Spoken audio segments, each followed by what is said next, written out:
માર્સેમાં પ્રધાનમંત્રી નરેન્દ્ર મોદીનું ભવ્ય સ્વાગત। પ્રધાનમંત્રી નરેન્દ્ર મોદી માર્સેમાં કરશે ભારતીય વાણિજ્ય દૂતાવાસનો શુભારંભ। પ્રથમ વિશ્વ યુદ્ધમાં શહીદ થયેલા ભારતીય સૈનિકોને આપશે શ્રદ્ધાંજલિ।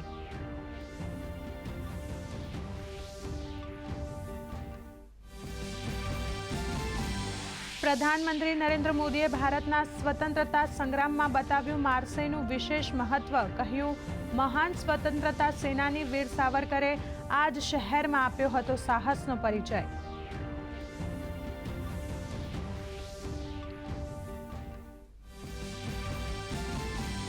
પરીક્ષા પે ચર્ચા 2025નો આજે બીજો એપિસોડ રજૂ। પ્રખ્યાત અભિનેત્રી દીપિકા પાદુકોણે વિદ્યાર્થીઓ સાથે માનસિક સ્વાસ્થ્ય વિશે કરી ચર્ચા।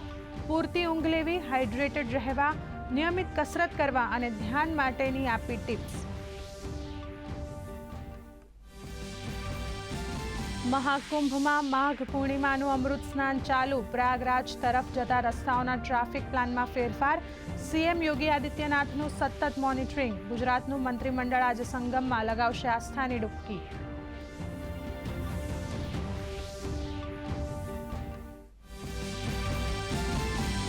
રામ મંદિરના મુખ્ય પૂજારી આચાર્ય સત્યેન્દ્ર દાસનું નિધન। બ્રેઇન સ્ટ્રોક આવતા લખનૌ પીજીઆઈમાં કરાયા હતા દાખલ। હોસ્પિટલમાં સારવાર દરમિયાન લીધા અંતિમ શ્વાસ।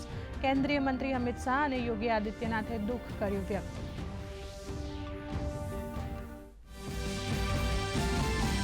મોરબીના આમરણ નજીક ખાનગી બસને નડ્યો અકસ્માત। બસ પલટી જતા 16 જેટલા મુસાફરો થયા ઇજાગ્રસ્ત। મહેસાણાથી દ્વારકા જતા સમયે સર્જાયો અકસ્માત। બસમાં 40થી વધુ મુસાફરો હતા સવાર।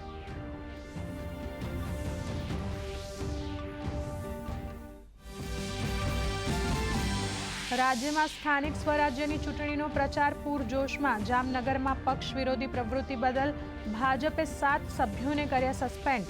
કાલોલના શિક્ષણ મંત્રી કુબેર ડિંડોર જોડાયા ચૂંટણી પ્રચારમાં।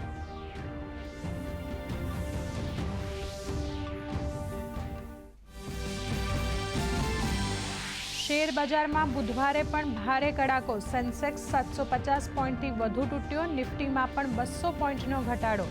રિયલ્ટી સેક્ટરમાં સૌથી વધુ વેચવાલી તો સોના ચાંદીમાં પીછેહટ।